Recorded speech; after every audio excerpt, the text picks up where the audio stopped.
Hello friends, welcome to my channel. मेरा नाम doctor Dolly Goswami है और आज हम जानेंगे कि अगर हमें कोरोना वायरस का इन्फेक्शन हो जाता है तो हमें कैसे पता चलेगा कि कब हमें हॉस्पिटल में एडमिट होने की ज़रूरत है या फिर कब हम अपने घर पर ही रहकर अपनी कोरोना वायरस के सिम्टम्स को मॉनिटर करते हुए उसको घर पर ही ट्रीट कर सकते हैं। सबसे पहले हमें अपने घर पर रहते हुए अपने जो कोरोना वायरस के सिम्टम्स हैं, लक्षण जो हमें आ रहे हैं, जैसे कि बुखार, खांसी है या सांस लेने में तकलीफ़ है, इसको हमें रेगुलर मॉनिटर करते रहना है। वैसे तो जो कोरोना के जो सिम्टम्स होते हैं, मोस्टली 80% केसेस में जो देखा गया है वो उनमें पेशेंट को माइल्ड सिम्टम्स होते हैं, जैसे कि बुखार है, हल्की सूखी खांसी है, गले में खराश है। सिर्फ जो 20% जो मरीज़ होते हैं उनमें ये गंभीर लक्षण देखने को मिलते हैं, जैसे कि उनकी सांस फूलने लगती है, सांस लेने में तकलीफ़ होती है, छाती में दर्द होता है। तो ये जो 20% जो मरीज़ हैं वो मोस्टली 65 साल की उम्र से ज़्यादा के लोग होते हैं या फिर ऐसे लोग जिनकी इम्यूनिटी पावर डाउन होती है, मतलब रोग प्रतिरोधक क्षमता कमज़ोर होती है और साथ में कोई लंबी बीमारी चल रही होती है, जैसे कि डायबिटीज़ है, बीपी की शिकायत है, हार्ट के पेशेंट्स हैं या कैंसर के पेशेंट्स हैं। जिन भी पेशेंट्स में किसी भी मर्ज़ की लंबी दवाई चल रही होती है तो ऐसे केसेस में भी उनमें जो सीवियर सिम्टम्स हैं, गंभीर लक्षण देखने को मिलते हैं।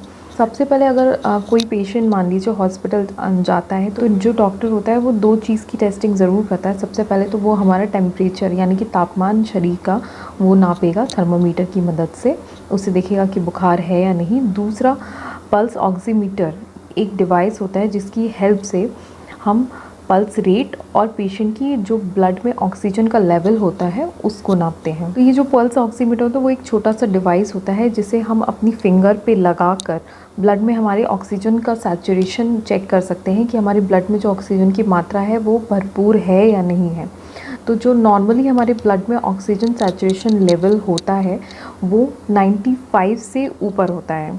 तो अगर आपका जो ब्लड में ऑक्सीजन सैचुरेशन नापने के बाद में 90 से 95 के बीच में आता है तो आप मान लीजिए कि आपको ये गंभीर लक्षण है और आपको तुरंत हॉस्पिटल में एडमिट होने की ज़रूरत है। और अगर ये 90% से भी नीचे सैचुरेशन आपका ड्रॉप कर जाता है तो इस केस में आपको आईसीयू में एडमिट होने की ज़रूरत है।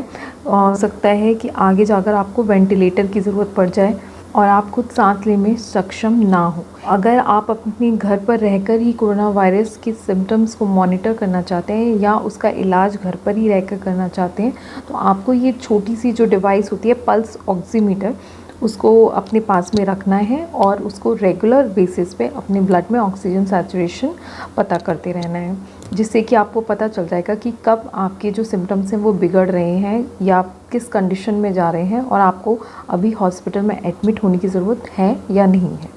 दूसरा तरीका ये होता है, अगर आपके पास पल्स ऑक्सीमीटर नहीं है और तो रेस्पिरेटरी रेट जो होती है वो 1 मिनट में जितनी बार हम सांस लेते हैं, अंदर बाहर छोड़ते हैं, उसकी रेट को जब हम मेजर करते हैं तो उसको हम रेस्पिरेटरी रेट बोलते हैं। तो जो नॉर्मल हमारी जो रेस्पिरेटरी रेट होती है वो 12 से 20 के बीच में होती है। तो अगर किसी भी केस में आपकी जो रेस्पिरेटरी रेट, ब्रीदिंग रेट जो है वो 30 से ऊपर आ रही है तो ये भी एक सीरियस कंडीशन है और आपको इस केस में भी तुरंत हॉस्पिटल में एडमिट होने की ज़रूरत है। ये कुछ आसान से तरीके हैं जिससे आप घर पर रहकर ही अपने सिम्टम्स को बहुत ही ईजीली मॉनिटर कर सकते हैं और ज़रूरत पड़ने पर तुरंत हॉस्पिटलाइज हो सकते हैं। तो मिलते हैं अपनी नेक्स्ट व्लॉग में। आज के लिए बस इतना ही। Till then stay home and stay safe.